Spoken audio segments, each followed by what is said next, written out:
Welcome to part 3 of the session. Let's recap what we did in part 1 and part 2, then see what we are going to do in part 3.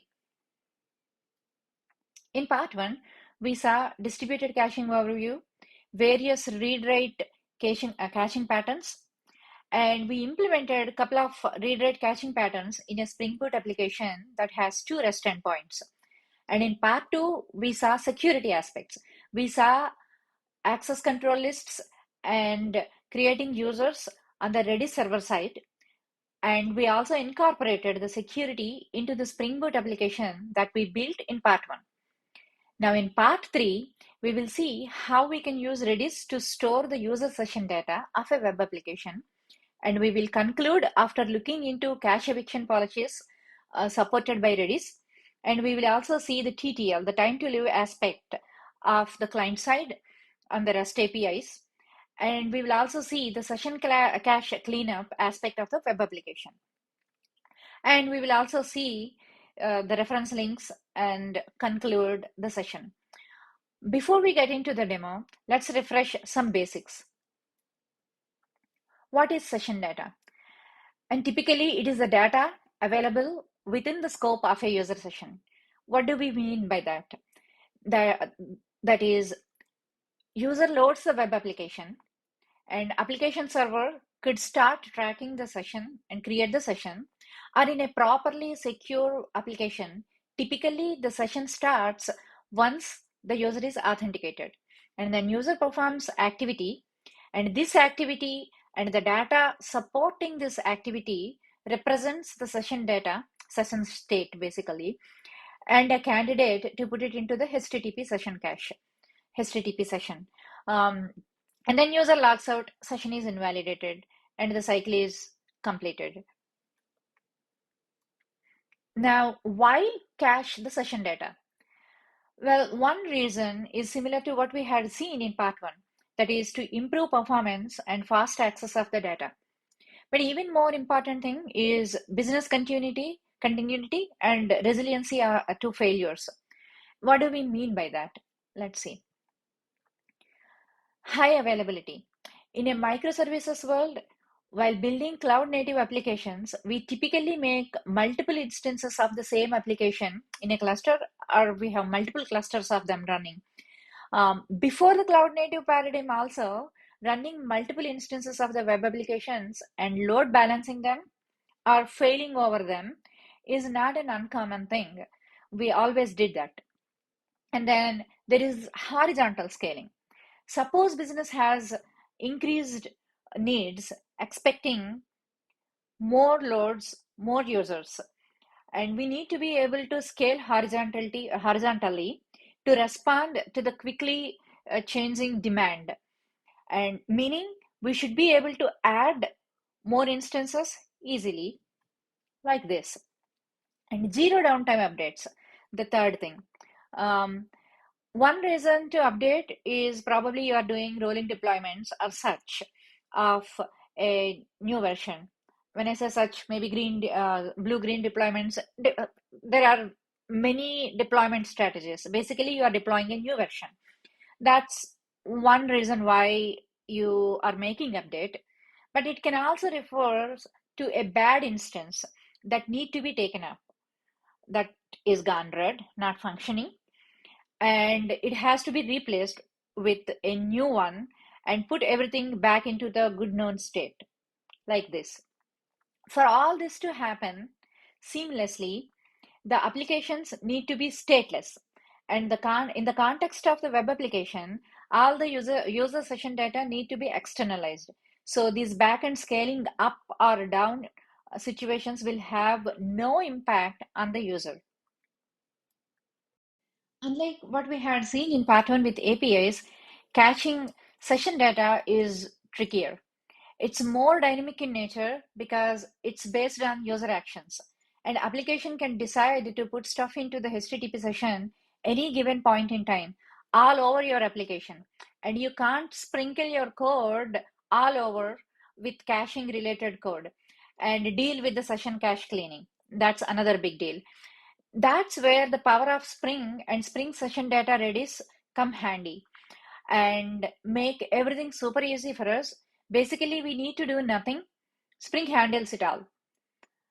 And how does Spring and Redis make a good combination for this is what we will be seeing in the demo, in the next coming demo.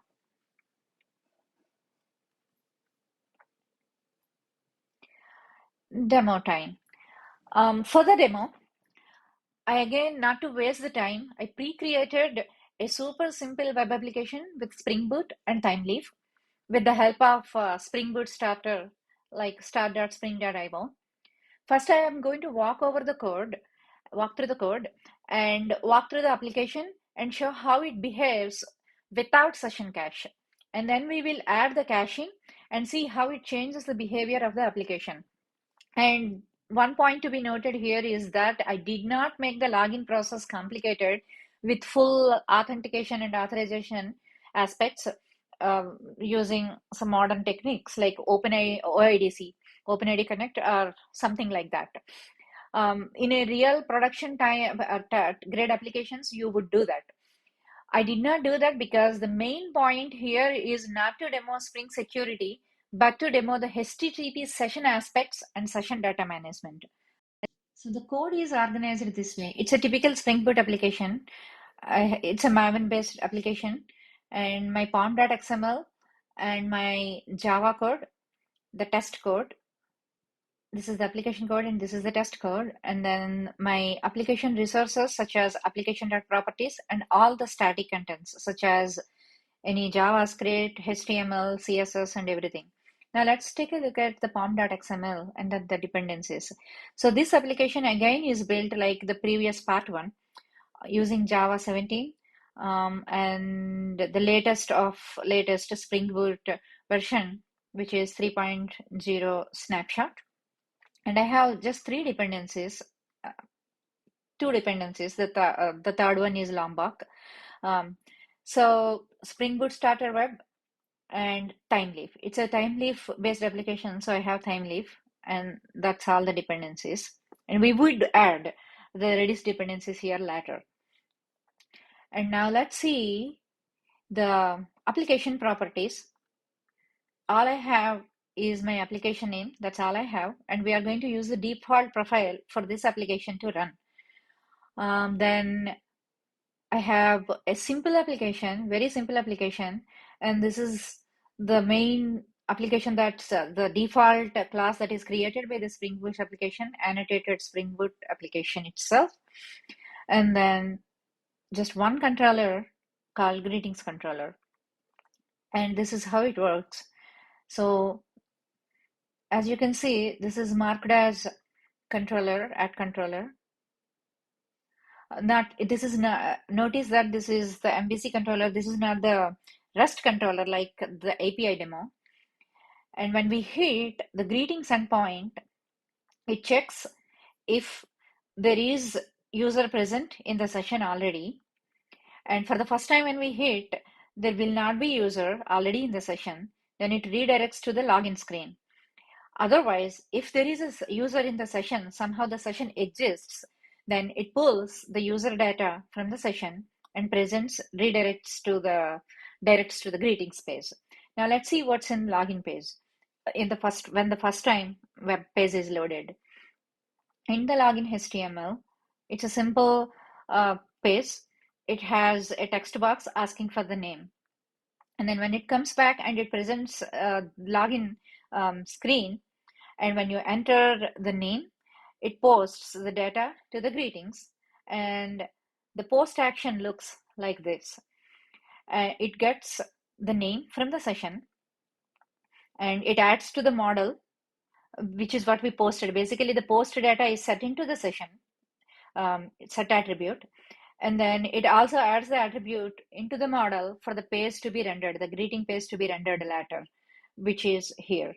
And let's see how it redirects then to the actual greeting page. And the greeting page looks like this. It pulls the name that's in the model and displays because we set it in the model previously. Now then I have another one endpoint, that's a logout endpoint, and the logout will log the person out by invalidating the session. And now let's start this application and then see what happens.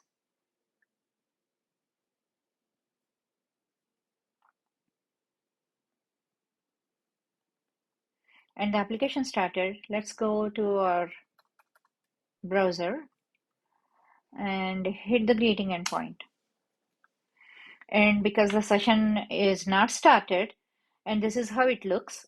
And now let's look at the Redis and how the Redis looks like. This is again the Redis instance that's running in my Docker locally in the browser, and refresh. This is the information that was there from the part 1 and part 2. Nothing else is been added. Now I will add a user. So the greeting space is presented, just simple hello Sasi. And then let's see if there is anything. Obviously there is nothing because we did not add anything to connect to the Redis and store the data. And then the sign out will sign the user out. And then when we go to the greeting, there is nothing. Then it again asks me. Now let's say if I do some other name, then signs out. This is how it works. Now notice that when there is no session, it signs out and then it presents back to login. So I'm logging in with the username. Nothing much fancy around the logging in and security aspect. Now let's log in one more time. Let's say, and while I'm still logging in, and let's say I'm performing some activity here, I go back to home and I click here to come back, go back and click here. I'm in the session still, and still there is nothing in Redis. Now let's simulate the situation where the instance goes bad. It's down. So let's go back to our application that's logged in and then stop the application. And now once the application stops responding and nothing happens. Now restart the application and then see what happens when there is cache implemented, when there isn't. Right now there is no cache, and now let's start the application back. And it started back. Now when I reload the page, I logged in and I was doing some activity and then it stopped. And now when I go back, I have to again log in and do all the activity that I have done because I'm put back all the way and my session was invalidated and there is nothing. This is what when there isn't any session. So now that we had seen this, let's go back and implement the login.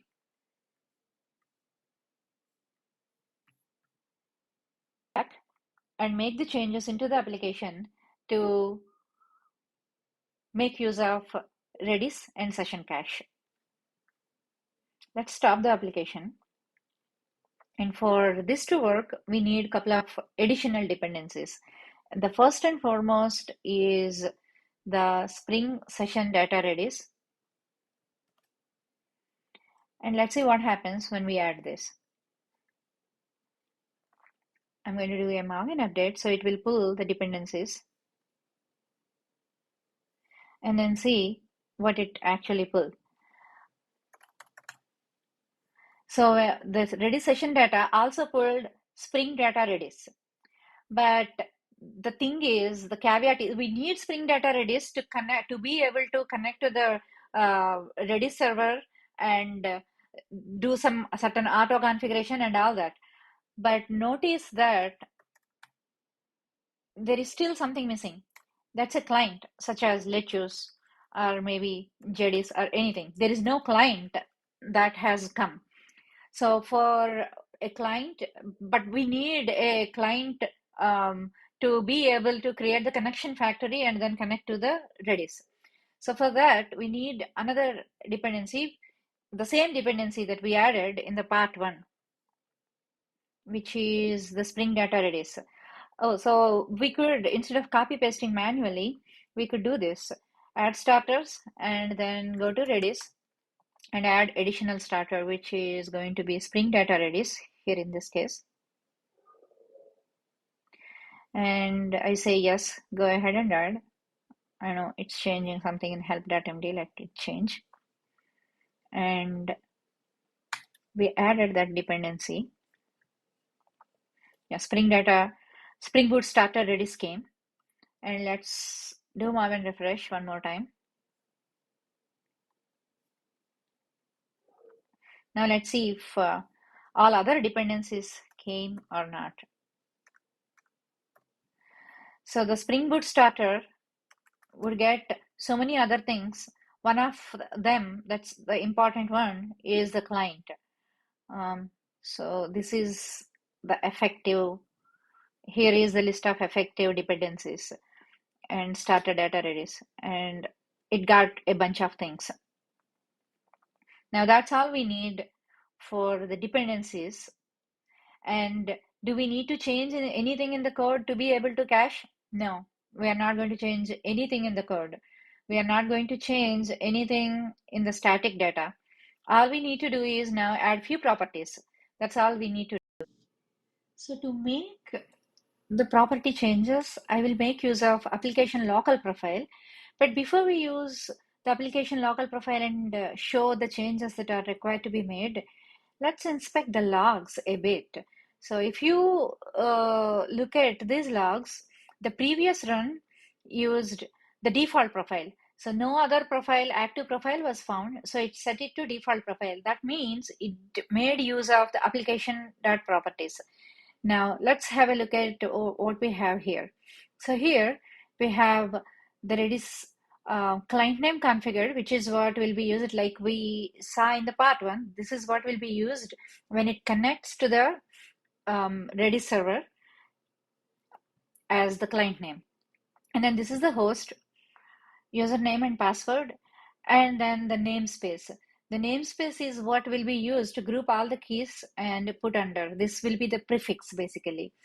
And at this point, I think we have all the changes. We can start the server and then see what happens. But before that, like I said, I'm going to use local profile. So for that, we need to add the profile. So this is the demo session cache service. And in the environment, let's make the change required. The property is Spring profiles active. So the active profile, and it's not going to be blah, blah, blah. And it's local. Now apply and run. And let's go back to our service and Redis inside CLI. Let's see the keys. Keys demo session cache, I think that's what we named. Star.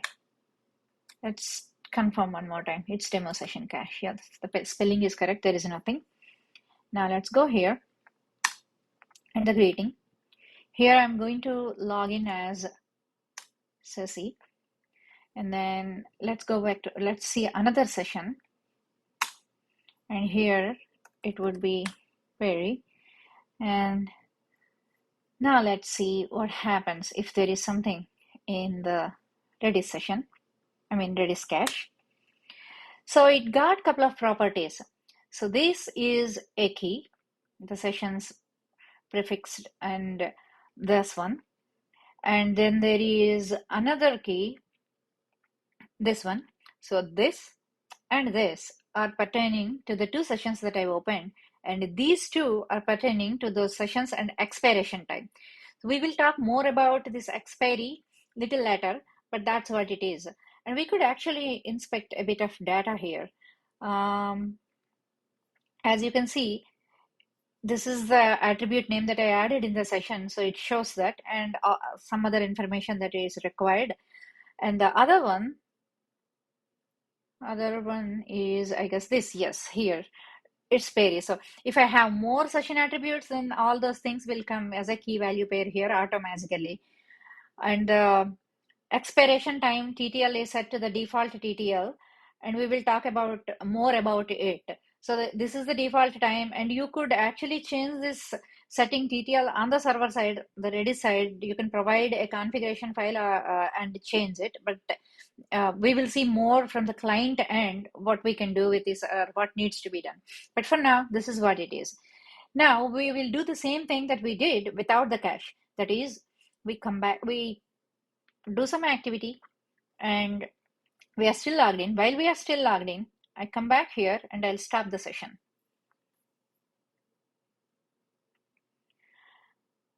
And the session is, the server is stopped. I hit it, nothing. Hit nothing. Now let's start the session. Not session, the service. Let's start the service. And then see the difference. Earlier, when I stopped the server and the user refreshed the page, he was logged out. He had to do, let's say he's placing an order and he's about to check out, or maybe in the process of checking out. If something went down and you are adding a different server or a service, and then he lost his, either he is redirected to a different instance, or he waited until the service comes back. If there is only service, ideally you will never have one service, you have a bunch of services, and one goes down, you replace that with another one. While that is being replaced, you probably will be redirected elsewhere, and then you lost your session and all the activity that you did, which is not we want. And that's what happened when we did not implement the session. Now see what happened. When the service came back, the user is back to where he was. He still has his session alive, and it shows that I'm still Perry. Nothing is lost. Now let's see the other browser. Yeah, it loaded, it refreshed. So it is still sussy. So it's still there. And let's inspect. The keys obviously will be there. Demo, session, catch star. So they're still there. So until these keys are here and the Redis is caching them, you are still in the session. Nothing is lost. This is what the caching would be. So Spring did it seamlessly with no code changes. All you needed to do is a couple of properties, and then it knows to put them in everything that you are trying to put in the HTTP session, automatically write it to the Redis cache. It knows to do that. And when the service came back, it knows to pull it automatically from the Redis cache if that's available. Everything happens. Now let's see. Let's sign out. So I'm signed. I'm signed out. Now here also, let's sign out. I signed out. So the session is invalidated from the client end. But look here, this is still there. Now in the cache, the keys are still there. So they are lingering and not cleaned up. So this is a stale kind of thing that's put into the database, and they are there, and forever they will be there. Not forever, until the TTL that we saw is met, they'll be there, which is right now the default time. But this is an unwanted data that requires to be cleaned up. Redis anyway will clean it up automatically when the TTL reaches the time to live ends. But otherwise, this is if there are so many users and then they are finishing their activity and session is invalidated on the client side, on the Spring Boot application side, but it is still lingering on the Redis cache size.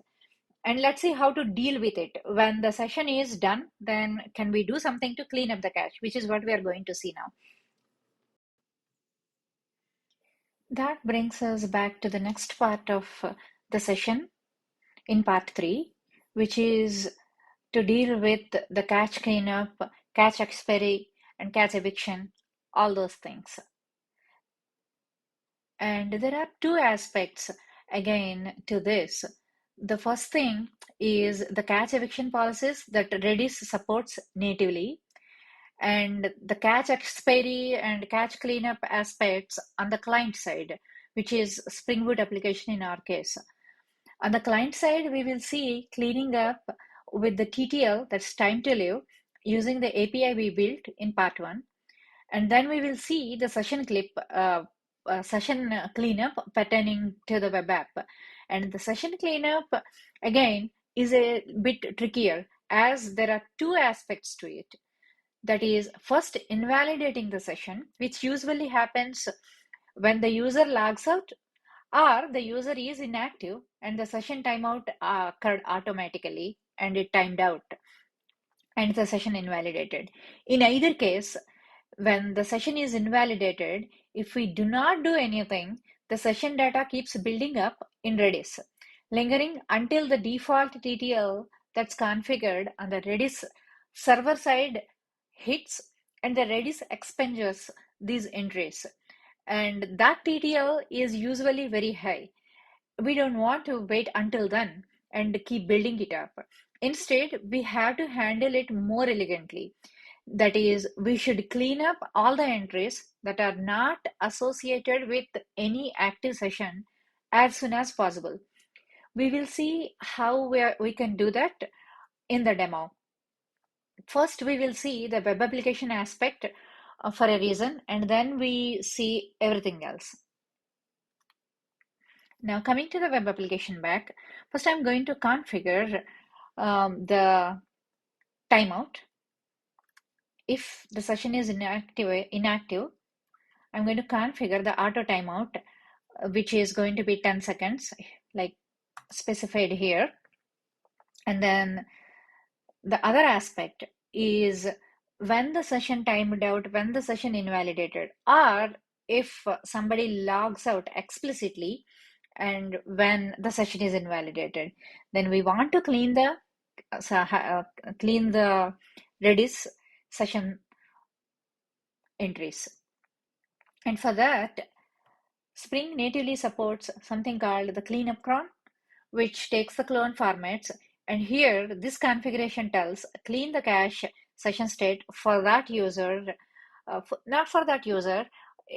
This job runs every minute, as it says here, every minute, top of the minute, basically, at the same second. And it cleans up all the entries in the session state that are cached in Redis if they're not associated with any active session, active HTTP session.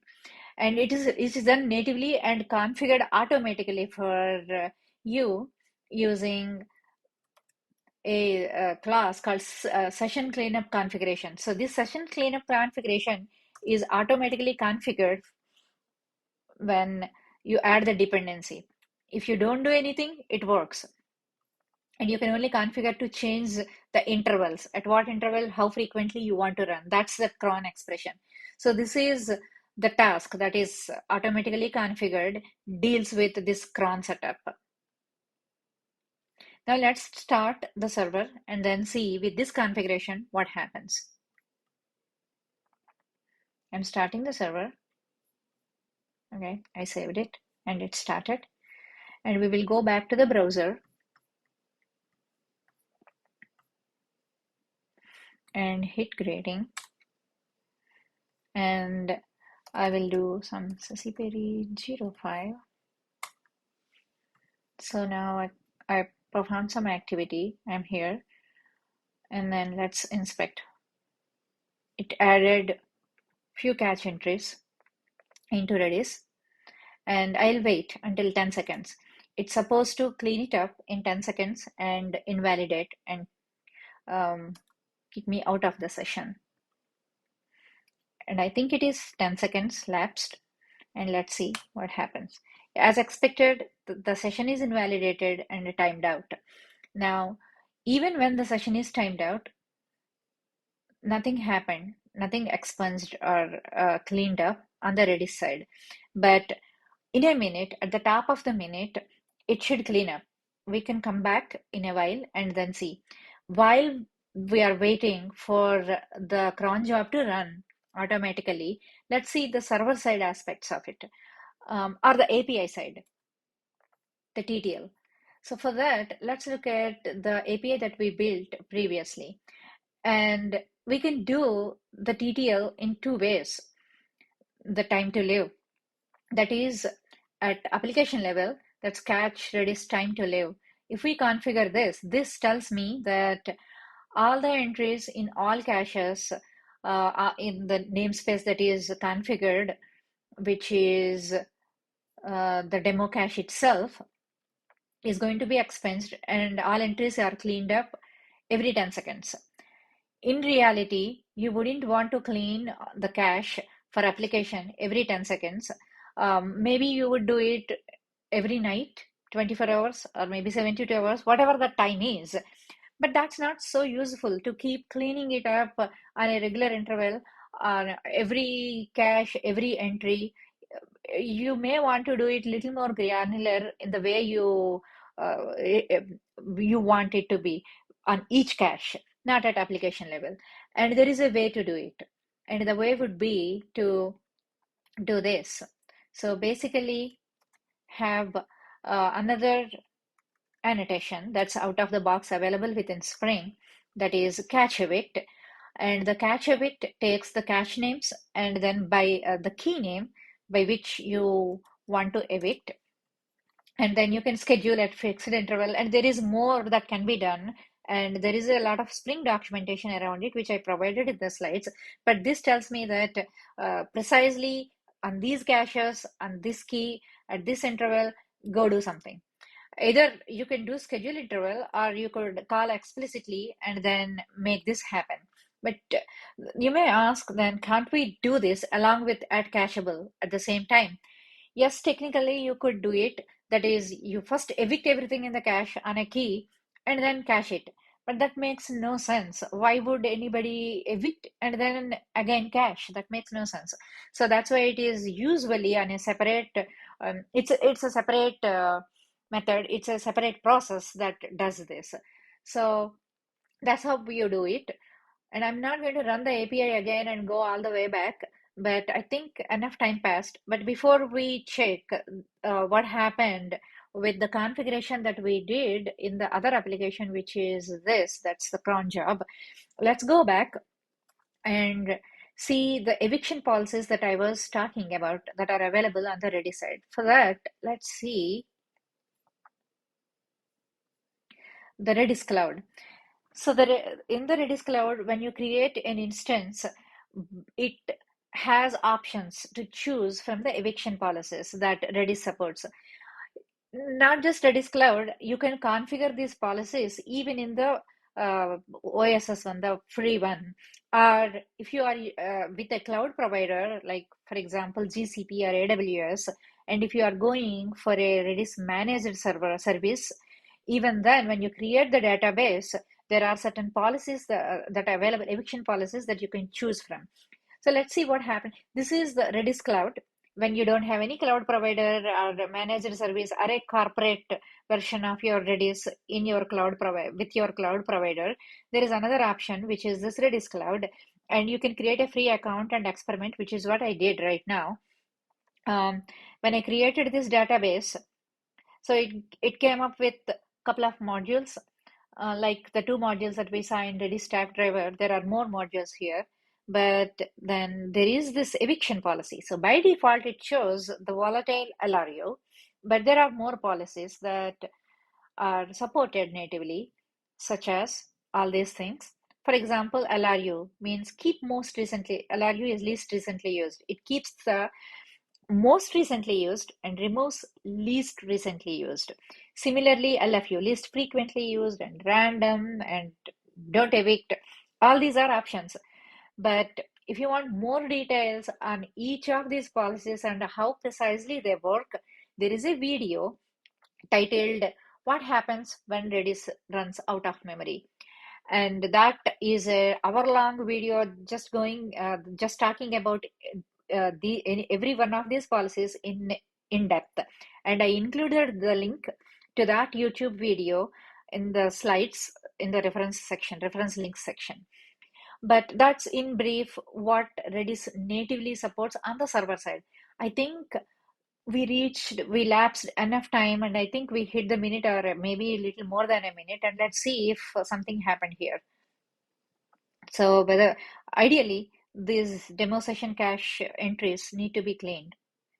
And sure enough, as expected, these entries were cleaned. Spring cleaned them up for you, for this user, because the session is invalidated, which is very magical, very cool on the Spring side.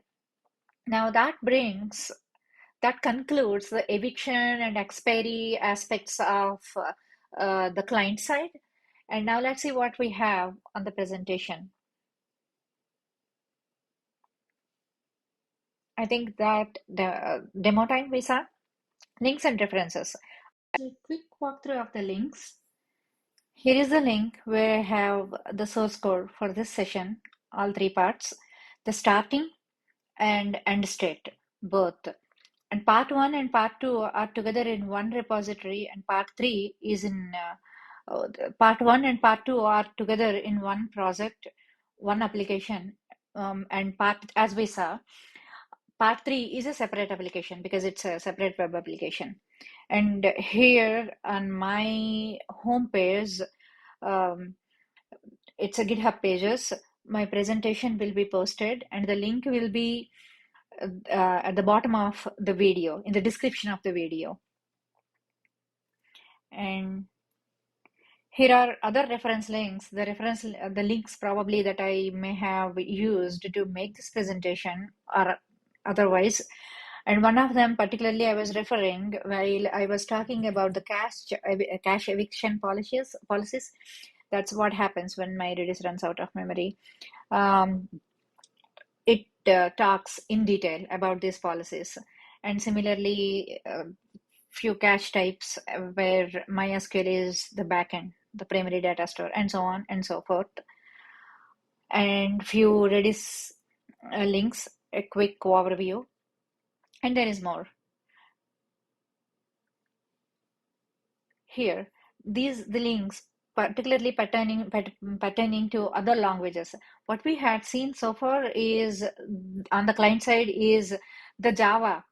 It's a Java Spring-based application, and we use it Let's as the Redis client, which happened to be in Java.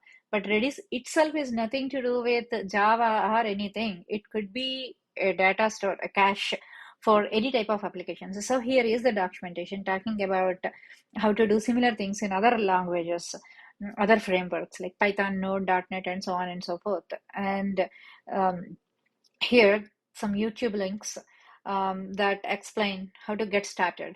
Like in the beginning, I showed how I have in my Docker the Redis Insight UI installed. This normal Redis server is been installed, and the Redis stack server based installed for RedisJSON and RediSearch modules, and so on and so forth. And I also showed how I had my CLI and the CLI monitor and all that. So there is a video or many videos to show all that under YouTube, Redis YouTube channel. So you can take a look at it. And here are some more links if you want to use more data types, more data structures, and books. So this is enormous amount of information to be able to get started and actually dig more. And with that, we are done with this crash course on Redis and Spring Boot application. And thank you for watching the video. If you have any questions, you can reach me on my blog, and I'll try to answer as much. Thank you.